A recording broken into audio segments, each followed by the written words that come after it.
Assalamualaikum warahmatullahi wabarakatuh. Perkenalkan, saya Excel Juniferdiansyah dari Fakultas Hukum kelas B 2020. Kali ini saya akan mengerjakan tugas resume hukum Islam dari 3 jurnal yang ada. Eksistensi komplikasi hukum Islam di Indonesia. Kompilasi dan Ungkapan bahwa Undang-Undang Dasar 1945 merupakan hukum dasar yang tertulis. Di samping berlaku juga hukum dasar yang tidak tertulis yang dijumpai dalam penjelasan umumnya menjadi dasar konstitusional dan sinyal organik keberadaan hukum tidak tertulis dalam tata hukum nasional. Norma dasar dalam pasal 2 Aturan Peralihan Undang-Undang Dasar 1945 menunjukkan hukum yang menjadi isi awal tata hukum nasional dengan menyatakan segala peraturan yang ada masih bingung berlaku selama belum diadakan yang baru menurut Undang-Undang Dasar. KHI disusun atas prakarsa penguasa negara. Dalam hal ini Ketua Mahkamah Agung dan Menteri Agama melalui surat keputusan bersama dan mendapat pengakuan ulama dari berbagai unsur secara resmi. Komplikasi hukum Islam merupakan hasil konsekuensi ijma ulama dari berbagai golongan melalui media lokakarya yang dilaksanakan secara nasional yang kemudian mendapatkan legalisasi dari kekuasaan negara. Penyusunan KHI dapat dipandang sebagai suatu proses transformasi hukum Islam dalam bentuk tidak tertulis ke dalam peraturan perundang-undangan. Dalam penyusunan dapat dirinci pada 2 tahap. Pertama, tahap pengumpulan bahan baku yang digali dari berbagai sumber, baik tertulis maupun tidak tertulis. Kedua, tahapan perumusan yang didasarkan kepada peraturan perundang-undangan yang berlaku dari sumber hukum Islam, Al-Quran dan Sunnah, khususnya ayat yang teksnya berhubungan dengan substansi KHI. Dalam penyusunan KHI, secara substansial dilakukan dengan mengacu kepada sumber hukum Islam, yaitu Al-Quran dan Sunnah, dan secara hierarkial mengacu kepada peraturan perundang-undangan yang berlaku. Sudut dari lingkup the ideal law. Kehadiran komplikasi hukum merupakan rangkaian sejarah hukum nasional yang dapat mengungkapkan ragam makna kehidupan masyarakat Indonesia Islam, terutama tentang 1. Adanya norma hukum yang hidup dan ikut serta bahkan mengatur interaksi sosial. 2. Aktualnya dimensi normatif akibat terjadinya ekspansi fungsional ajaran Islam yang mendorong terpenuhinya tuntutan kebutuhan hukum. 3. Responsi struktural yang dini melahirkan rangsangan KHI dan alim ulama Indonesia. Mengantisipasi ketiga hal atas dengan kesepakatan bahwa KHI adalah rumusan tertulis hukum Islam yang hidup seiring dengan kondisi hukum dan masyarakat Indonesia. Kelayakan KHI untuk menjadikan pedoman dalam penyelesaian masalah dalam masyarakat khususnya di kalangan umat manusia berhubungan timbal balik dengan unsur lainnya. Pertama, KHI sendiri sebagian dari perangkat hukum yang unikatif. Kedua, unsur aparatur pemerintahan pemimpin masyarakat menjadi tokoh rujukan. Ketiga, unsur kesadaran hukum masyarakat terutama KHI. Keempat, unsur kemudahan yang dapat diperoleh oleh masyarakat pelaksanaan KHI. Proses penyusunan KHI dilakukan secara partisipatif. Ia disusun dengan melibatkan pejabat pemerintahan, hakim, dan para pemimpin masyarakat, ulama, yukma, dan cendekiawan yang representatif. Mereka adalah kelompok pertama yang memiliki tanggung jawab moral untuk mensosialisasi KHI kepada masyarakat, terutama di kalangan para pengikut mereka. Sosialisasi ini dapat dilakukan dalam bentuk penyampaian informasi dan aksi kemasyarakatan melalui berbagai yang dapat digunakan.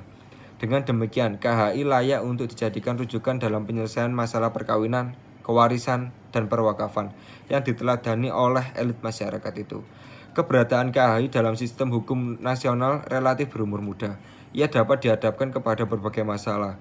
Di samping masalah harapan-harapan di kalangan pemimpin masyarakat maupun di kalangan para pengikut mereka, masalah pertama adalah sosialisasi KHI kepada warga masyarakat, khususnya di kalangan umat Islam secara umum.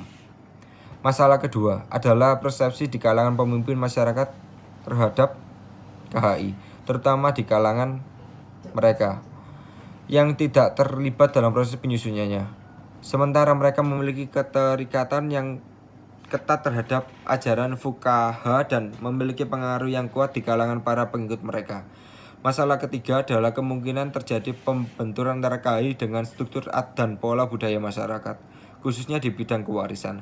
KHI disusun dan diputuskan oleh elit masyarakat di pusat pemerintahan dan pendidikan. Sementara sebagian besar masyarakat bermukim di perdesaan yang terikat dengan tradisi lokal, masih besar kemungkinan masyarakat menerima hukum kewarisan Islam secara simbolik.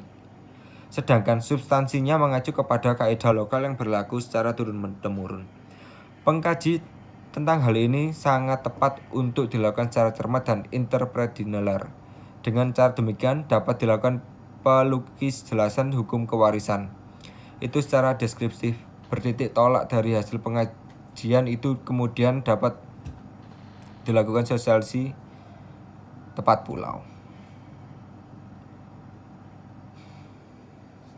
Akan tetapi karena komplikasi hukum Islam harus dilihat secara sebagai sebuah final, maka kita menjadi dapat melihatnya sebagai salah satu jenjang dalam usaha tersebut dan sekaligus juga menjadi batu loncatan untuk meraih keberhasilan yang lebih baik dan di masa mendatang.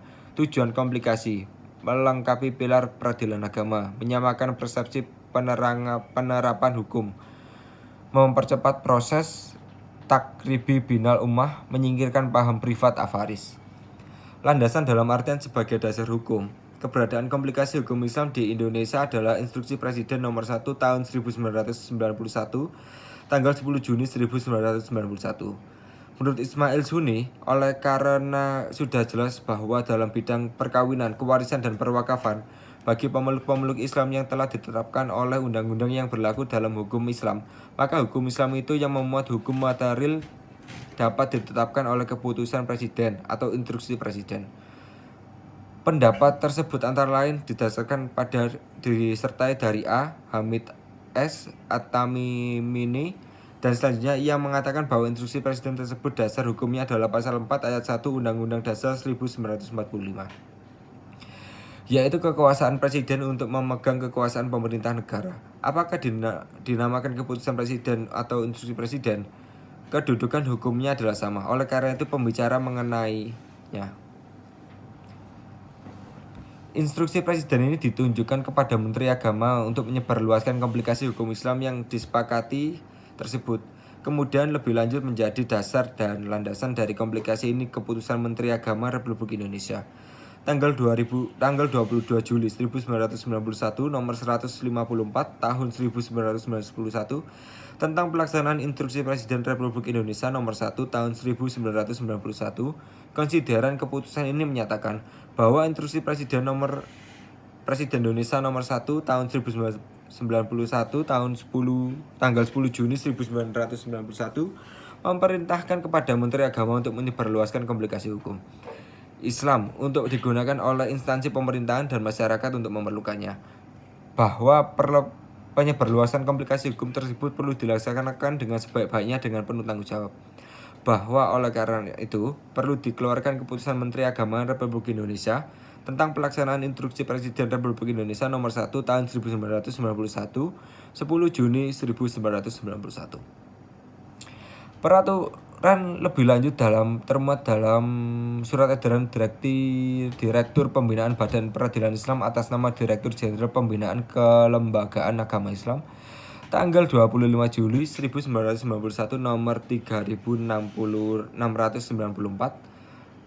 garis miring EF garis miring HK titik 003 garis miring AZ garis miring 91 yang ditunjukkan kepada Ketua Pengadilan Tinggi Agama dan Ketua Pengadilan Agama di seluruh Indonesia tentang penyebaran luas Instruksi Presiden RI nomor 1 tahun 1991 tanggal 10 Juni 1991. Namun sayangnya di sini juga tidak disebut atau dilampirkan teks resmi dari komplikasi yang merupakan satu kesatuan dari Instruksi Presiden nomor 1 tahun 1991 yang dimaksud.